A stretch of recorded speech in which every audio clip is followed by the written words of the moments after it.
hurricanes, typhoons, cyclones. They are creatures of tropical seas, sweeping up heat-laden water, converting it to wind, rain, and waves.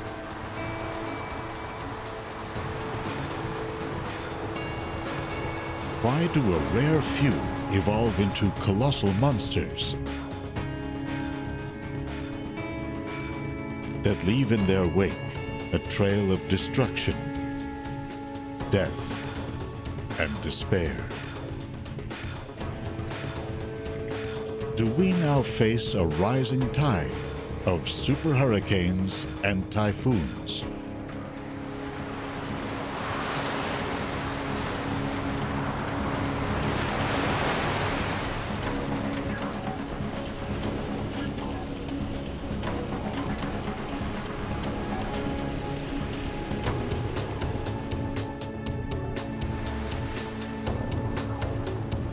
For millennia, we saw the oceans as mysterious wellsprings of nature's power.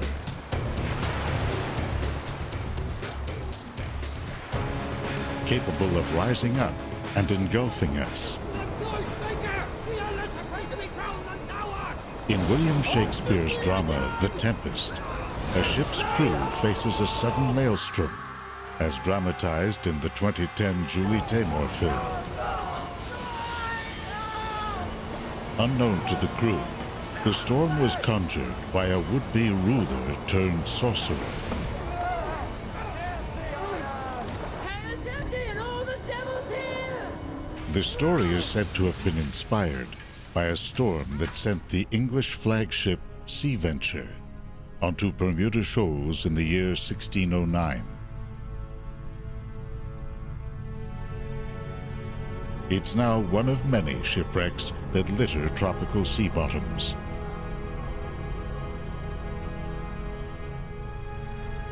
So too, the history books are filled with stories of cities and towns caught off guard by the sudden onrush of a tropical storm. Among the worst, Galveston, Texas, September 1900. With swells beginning to rise on September 7th, officials issued a hurricane warning. A ship at sea estimated the winds in the approaching storm at 100 miles or 160 kilometers per hour. As powerful as the storm was, little was known about it, including where it would hit and how bad it would be. By the time the hurricane came ashore that evening, its winds had risen to 217 kilometers per hour, a Category 4 on today's 5-point Saffir-Simpson scale.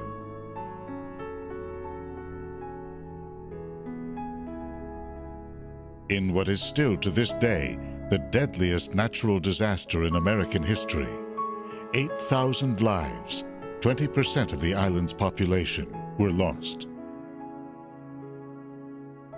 The city of Galveston was reduced to rubble by wind-driven waves and tides called storm surge that rose to over 5 meters.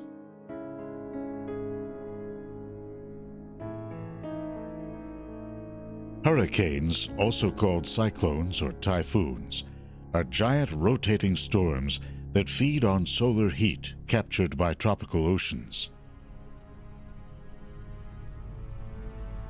A rare few, like the one that hit Galveston, go beyond the norm to marshal the extreme power of the seas.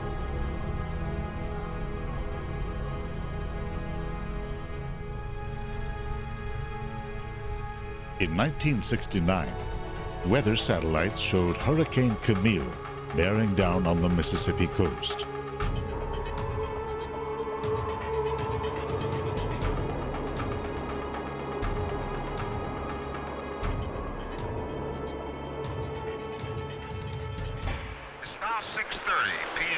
Sunday in Biloxi, Mississippi, and the hurricane is really beginning to be felt here.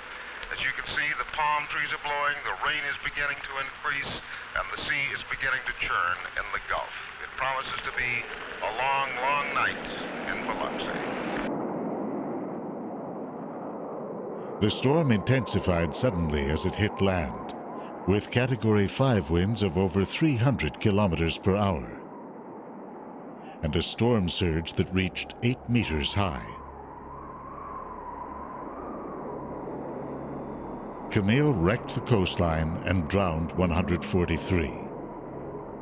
Sweeping inland, it brought floods to the mountains of Virginia that killed another 113.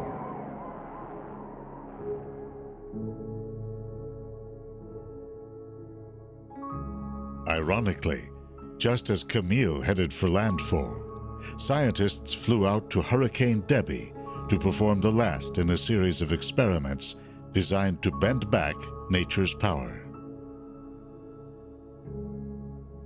The idea of the project, called Storm Fury, was to load up an airplane with silver iodide crystals.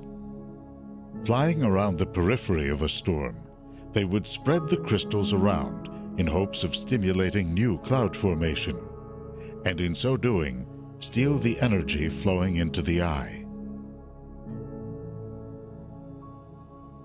The idea was never proven to work.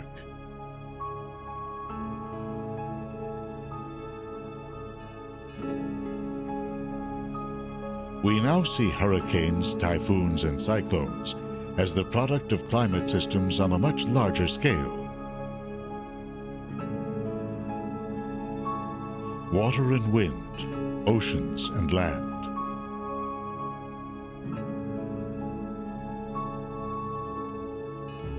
They are fueled by heat from the sun, captured and stored in the upper layer of tropical oceans. The deeper and warmer this upper layer becomes, the stronger and longer lasting a hurricane can be.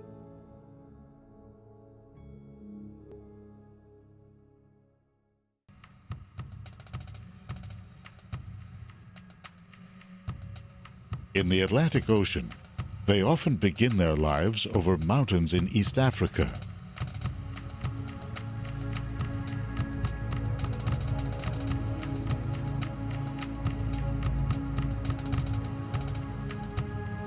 As the wind sweeps over them, an area of low pressure forms.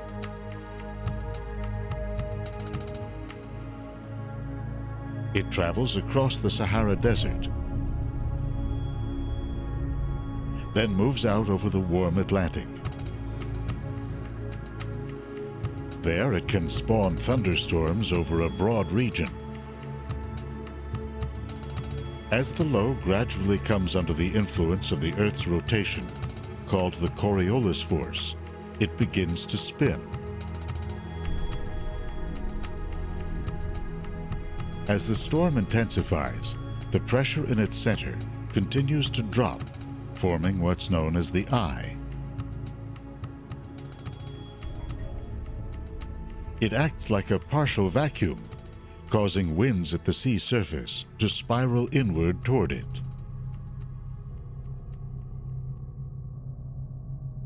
These in-spiraling winds evaporate moisture from the warm ocean surface.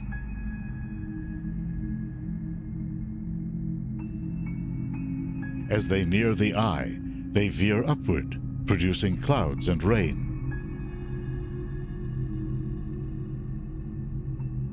Much of this air moves outward at the top of the storm, like a chimney.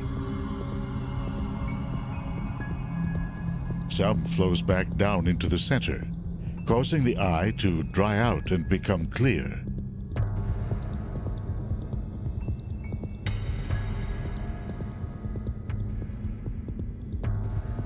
The path a hurricane takes and the intensity it reaches are determined by its interaction with global weather systems and ocean currents. In most cases, they form in vast ocean areas along the equator, pushed along by equatorial wind currents. At higher latitudes to the north and south, eastbound winds circled the globe. Where they converge in the tropics, the flow shifts to the west, forming the trade winds. And a band of precipitation called the Intertropical Convergence Zone. Stretching all around the Earth, this is the breeding ground for countless thunderstorms and larger tropical storms. The moisture they stir up often flows toward the poles, drawn by great spiraling weather systems to the north and south.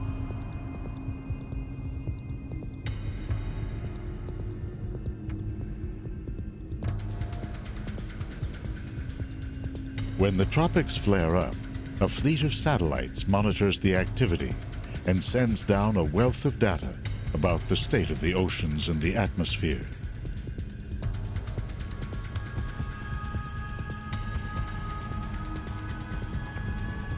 Meteorologists tap into a network of buoys and ship reports to monitor ocean temperatures, wind, and wave heights, on the hunt for conditions that favor hurricane development.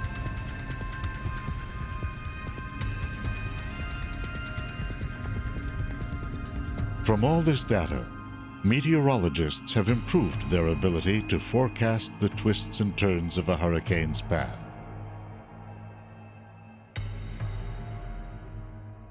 As a result, few are caught by surprise, from shipping companies to coastal businesses, local and state governments, and the public at large. And yet, the challenge of protecting life and property is only getting worse. Lately, scientists have been computing the risks and running the probabilities of a terrible growing conflict between humans and nature. Quite simply, more and more people are moving to coastlines around the world, drawn by a combination of jobs and lifestyle.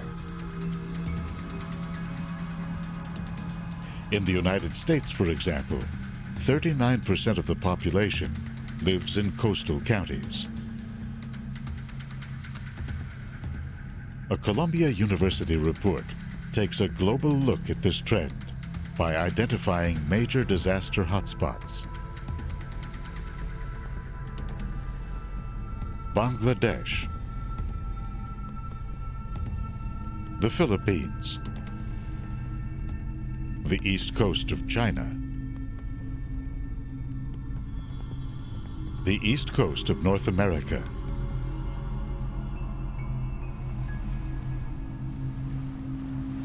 to make matters worse, the oceans have gotten steadily warmer over the last few decades, adding potency to the hurricane's fuel.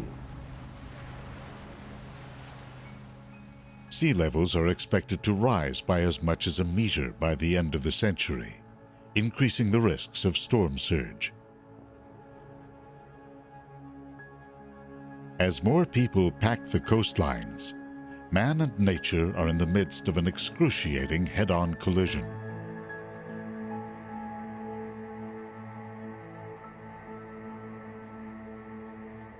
Hurricane Ike slammed into Galveston in 2008.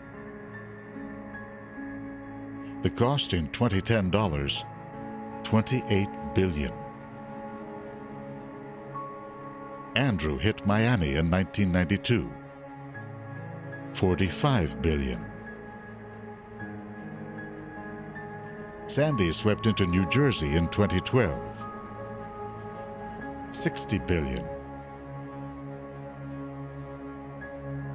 Katrina in New Orleans, $106 billion. Not to mention the loss of thousands of lives. To help communities prepare, hurricane scientists are working to improve their ability to predict changes in a storm's intensity.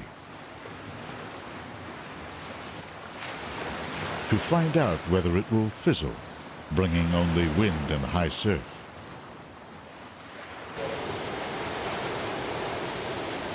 or become a destructive monster.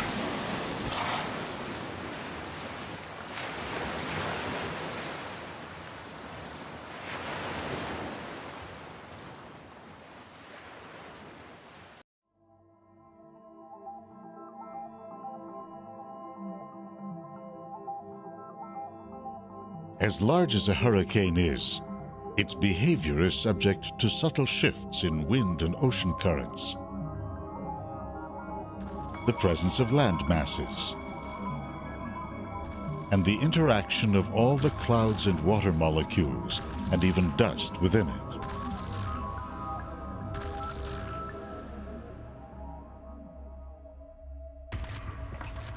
Scientists are zeroing in on a few key diagnostics.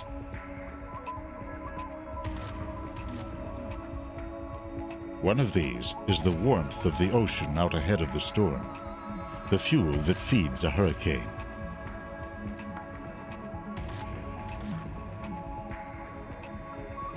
Because hurricanes draw water up from the deep, a warm and thick surface layer is crucial for the storm to reach high intensity.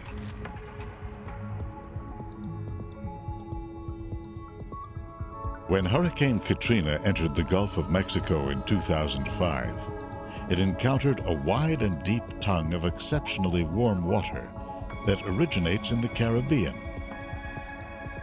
called the Loop Current.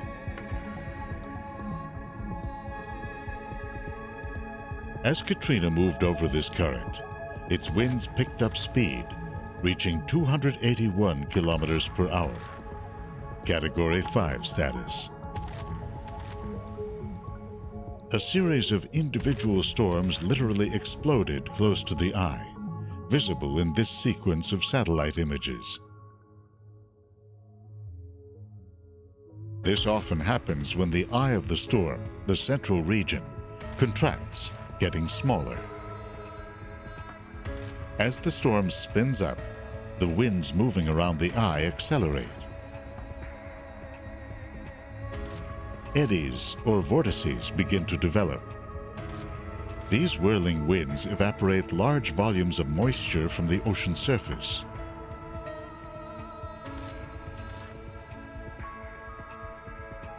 That feeds the clouds and causes them to shoot to high altitudes. Because these clouds can be spotted from satellites, they are a sign that things are heating up.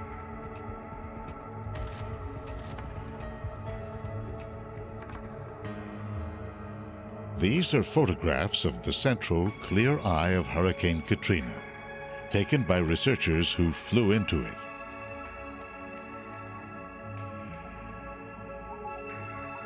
From this vantage point, a hurricane is a beautiful architecture of the skies, built from clouds that have erupted from the sea like bombs.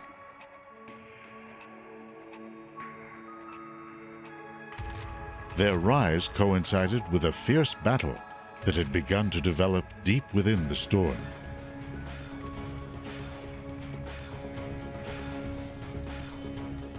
In this satellite image, a microwave beam was used to slice through Katrina at the point of maximum intensity.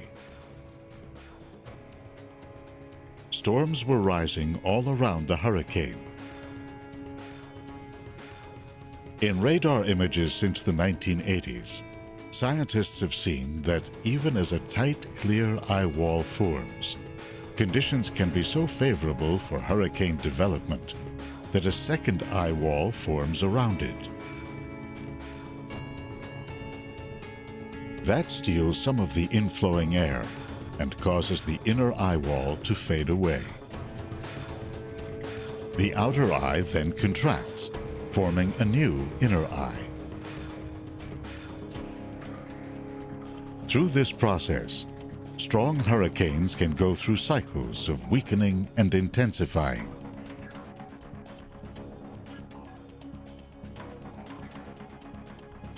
You can see it happening in Katrina as it moved across the Gulf of Mexico. In this radar image, Katrina was rated a Category 5 as winds raced around its relatively small eye. While the central eye wall remained intact, storm development on the periphery began to sap its energy.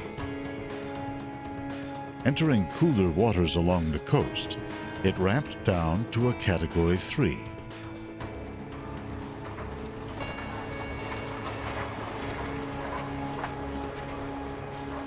Even then, wind-driven waves breached levees that had been built to protect New Orleans and flooded the city.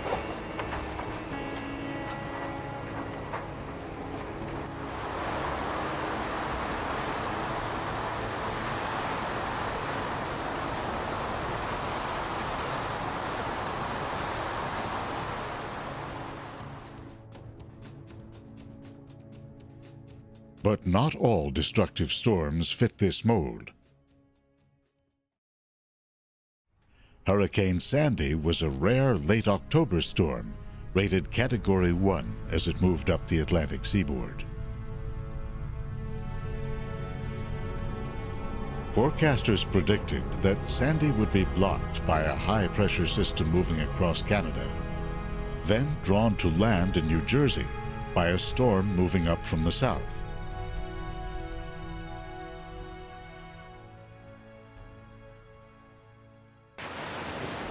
Based on that guidance, the HMS Bounty, a replica of the famous ship built for a Marlon Brando movie in 1960, sailed to the east. The captain hoped to go around the storm, then to head south.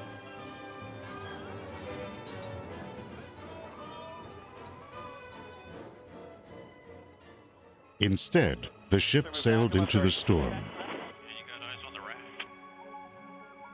Responding to calls for help, the Coast Guard flew out into the storm to attempt a rescue. Crew members had jumped into the sea to escape the sinking ship. Roger, I'm still getting this up. 2003, 6031. 6031, 2003. This raft lift as well. We've got a 2 PIW. Roger, copy, 2 PIW. Get inside cabin. Dan, we may have to pick Dan up again. All but one were found and brought back to shore.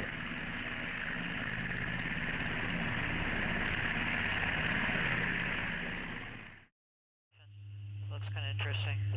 Okay. 2. As Sandy moved up the coast, it passed over the unusually warm waters of the Gulf Stream. That caused it to intensify to a more dangerous Category 2 storm. What about flying into that thing? New York flying right now. Besides us. Yeah, Looking wow. at some of that stuff just off to the left. Coast Guard will be flying. Coast Guard, yeah. To keep us out of the, A Hurricane Hunter aircraft from Keesler Air Force Base in Mississippi flew in to pinpoint its center to help determine where exactly it would make landfall and when. Look at the way the spray is blowing. Exactly. And then the bandings, and then it looks like they're just cut off right there. And then that could possibly be the center just ahead. Somewhere in that general area. Imagine with the The bandings. crew did this in part by flying down to get a look at the movement of waves and wind at the surface. I mean, I can see what the spray is doing up here too, but At 5, we can go off the aircraft winds.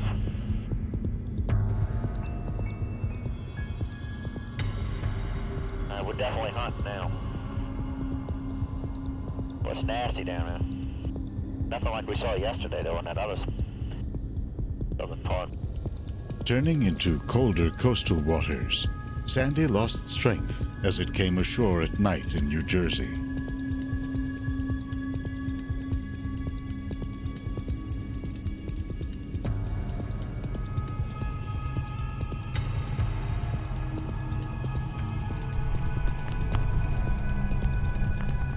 But because it ran ashore at high tide during a full moon, Sandy delivered storm surge levels of about 4 meters, almost as high as Katrina.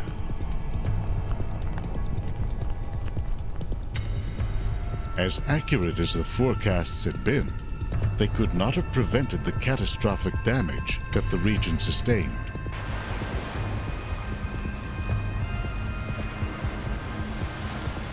Community and government leaders have since proposed ambitious plans to mitigate the damage from future superstorms. From building on stilts to sealing off subway and train tunnels, and even leveling flood-prone communities.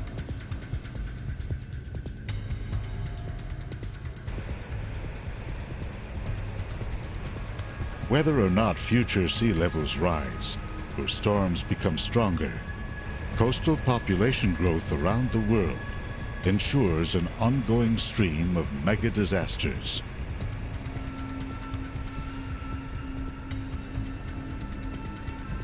The latest, a typhoon called Haiyan, rose up for all to see in the western Pacific Ocean.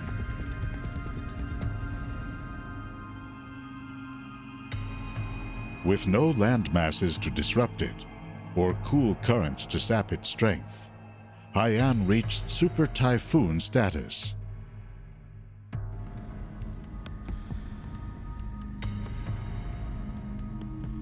At landfall, surface wind estimates ranged from 200 to 300 kilometers per hour.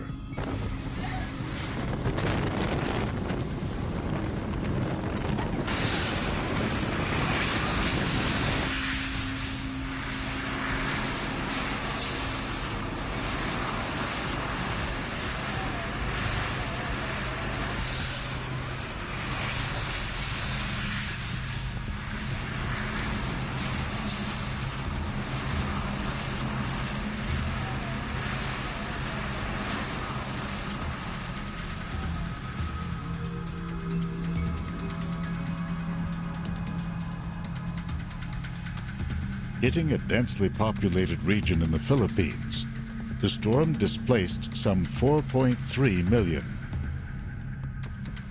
killed at least 6,000, destroyed crops, infrastructure, and 500,000 homes.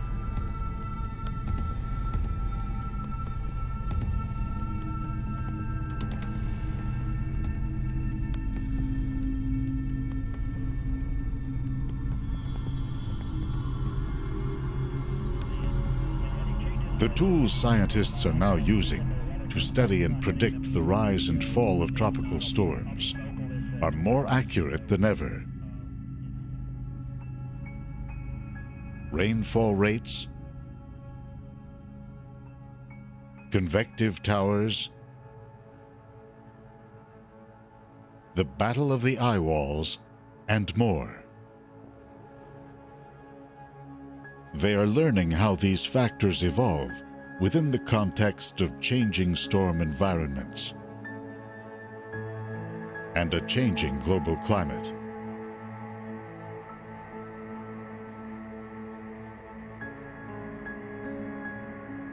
Devastating storms no longer seem to come from nowhere.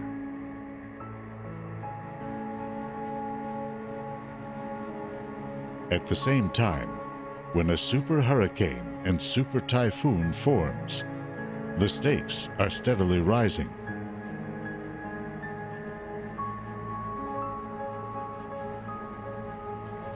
For with each new storm season, we crowd ever closer to the shores.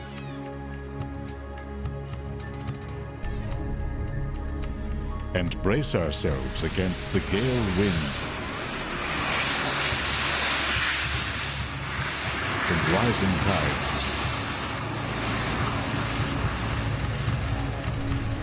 Of a planet in motion.